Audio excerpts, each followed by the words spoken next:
ہم لاتے ہیں ٹاپ نیوز، آپ کے فیوریٹ ٹاک شوز اور انلمیٹڈ انٹرٹینمنٹ صرف یوٹیوب پر۔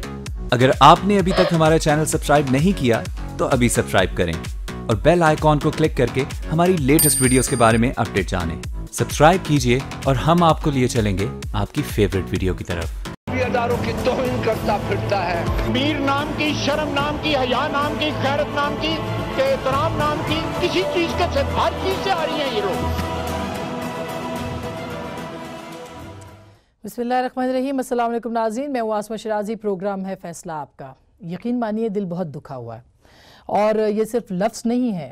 جب پاکستان کے 22 کروڑ عوام کی منتخب پارلیمان اس کو لعنت ملامت کی جائے گی تو دل دکھے گا، اور دکھ اس لیے بھی ہوگا کہ اس ووٹ کا تقدس جس کی قسم پاکستان کے آئین نے دی ہے، پاکستان کے عوام کے ساتھ جو عہد ہے، اس عہد کے اوپر جب لعنت کی جائے گی تو پاکستان کے 22 کروڑ عوام پہ لعنت کی جائے گی۔ پاکستان کے ماضی میں کیا کچھ نہیں ہوا، پاکستان کے ماضی میں کیا کیا کچھ نہیں کیا گیا، پاکستان کے ساتھ کیا کیا کھلواڑ نہیں ہوا، پاکستان کے آئین کے ساتھ کیا کیا کھلواڑ نہیں ہوا، لیکن کیا اس پہ لعنت ہوئی؟ نہیں ہونی چاہیے، یہ الفاظ ہی استعمال نہیں ہونے چاہیے، لیکن کم از کم جن اداروں کے اندر پاکستان کے منتخب لوگ بیٹھے ہیں ان کے حوالے سے بات کرتے ہوئے الفاظ کا چناؤ ضرور درست ہونا چاہیے۔ یہ صرف ملامت نہیں تھی، یہ صرف لعنت نہیں تھا، ٹائمنگ بہت اہم ہے۔ یہ پارلیمان کے تقدس کے اوپر جو بات ہو رہی ہے، اور بلکہ میں تو پہلے دن سے یہ کہہ رہی ہوں کہ اگر پاکستان مسلم لیگ نواز اس وقت ووٹ کے تقدس کی بات کرتی ہے یا اپنے آپ کو نظریاتی کہتی ہے تو اپوزیشن مل کے ان کو مضبوط کر رہی ہے۔ یہ اپوزیشن کس کے لیے کام کر رہی ہے، یہ بھی ایک اہم سوال ہے۔ لیکن کیا پاکستان کی پارلیمان کے اندر بیٹھے ہوئے لوگ جو تنخواہیں لیتے ہیں، مراعات لیتے ہیں، وہ اپنی سیٹوں کو چھوڑ کے اس کے اوپر لعنت کریں تو بات ہو سکتی ہے؟ بیٹھے وہ کیسے لعنت بھیج سکتے ہیں؟ اس پہ ضرور بات کرنی ہوگی۔ یہ تو میرا اپنا تجزیہ یا تبصرہ ہے جس پہ میں بات کر رہی ہوں، لیکن آج کا ہمارا جو موضوع ہے وہ اس سے ریلیٹڈ ہے۔ ایک تو پارلیمان کا تقدس، پارلیمان کا جو نظام، سسٹم، اس کے اوپر سوالیہ نشان اٹھائے جا رہے ہیں، اس کے اوپر ہم ضرور بات کریں گے۔ کیا پارلیمنٹ کے خلاف کوئی سازش ہو رہی ہے جو کل کی تقریروں سے لگا؟ کیونکہ جناب آصف علی زرداری صاحب نے بھی ایک بہت امپورٹنٹ بات کی، اور انہوں نے کہا کہ جمہوریت جو ہے، ہمیں اس بات پہ مجبور نہ کیا جائے کہ ان کو نکالتے ہوئے ہمیں جمہوریت کو خیر بات کہنا پڑے۔ زرداری صاحب نے یہ بات کیوں کہی ہے؟ کیا بلوچستان میں جو کھیل ہوا ہے وہ پاکستان کی اس پارلیمان کے ساتھ اب ہوگا، اور کیا نظام کے خلاف سازش ہو رہی ہے؟ اس کے اوپر ضرور آج ہم بات کریں گے۔ آج رائیونڈ میں ایک اور اجلاس بھی ہوا تھا جس میں یہ کہا گیا کہ یہ دیکھنا پڑے گا کہ بلوچستان میں ایک اکثریتی رکن کو کس طرح سے وزیر اعلیٰ بنایا گیا ہے، یعنی ثناء اللہ زہری کو کس نے نکالا۔ یہ ایک اور بات ہے جس کے اوپر آج کے پروگرام میں بات کریں گے۔ نون لیگ کا جو عدلیہ مخالف بیانیہ ہے اور خود نون لیگ کے عدلیہ پہ الزامات، اس پہ بھی بات کریں گے۔ ڈان لیگز پہ بھی بات کریں گے، پاکستان کے سسٹم، پاکستان کے اداروں کے کردار کے اوپر بھی بات کریں گے، سینٹ الیکشنز پہ بھی بات کریں گے، اور بہت سارے موضوعات ہیں۔ بہت ہی اہم انٹرویو اور بہت ہی اہم شخصیت میرے ساتھ اس وقت موجود ہیں، جناب پرویز رشید صاحب۔ سر السلام علیکم۔ سر، آپ کو ہم جمہوریت کے لیے، مطلب آپ ان لوگوں میں سے ہیں جو رول ماڈل ہیں، جو کہ بہت آنیسٹ ہیں، دیانتدار ہیں۔ آج کل تو خیر آپ نون لیگ کے پردھان منتری بھی ہیں، لیکن میں یہ پوچھنا چاہتی ہوں سب سے پہلے آپ کے جذبات کیا ہیں جو کل آپ نے تقریریں سنی؟ پہلے تو میں آپ کی ایک بات کی تردید کرنا چاہتا ہوں۔ پردھان منتری نون لیگ کے صرف نواز شریف صاحب ہیں ابھی بھی بالکل، اور مسلم لیگ انہی کی قیادت میں، اور ہم سب ان کی قیادت میں فخر کرتے ہیں، اور رول ماڈل بھی ہمارے لیے وہی ہیں، اور یقیناً پاکستان کی سیاست میں وہ ایک رول ماڈل ہیں۔ ان سے اختلاف کیا جا سکتا ہے، جو کردار انہوں نے ادا کیا اس کو تسلیم کرنا پڑے گا۔ آج جو آپ سوال کر رہے ہیں پارلیمنٹ کے حوالے سے، جو کل بات کی گئی، جتنے جذبات کا اظہار آپ نے کیا وہی جذبات میرے ہیں، وہی جذبات پاکستان کے ہر اس شخص کے ہیں جو پاکستان کو قائد اعظم کی تعلیم کے مطابق ایک جمہوری ریاست کے طور پر دیکھنا چاہتا ہے، پارلیمانی جمہوری ریاست۔ ٹھیک ہے نا؟ لیکن آپ کو یاد ہوگا کہ یہ سلسلہ آج سے شروع نہیں ہوا۔ 2012 میں ایک صاحب کینیڈا سے تشریف لائے، یہاں باہر ڈی چوک پہ انہوں نے ایک دھرنا دیا، اور ان کا نعرہ کیا تھا؟ سیاست نہیں، ریاست کو بچاؤ۔ اور وہ پارلیمنٹ کے باہر کھڑے ہو کے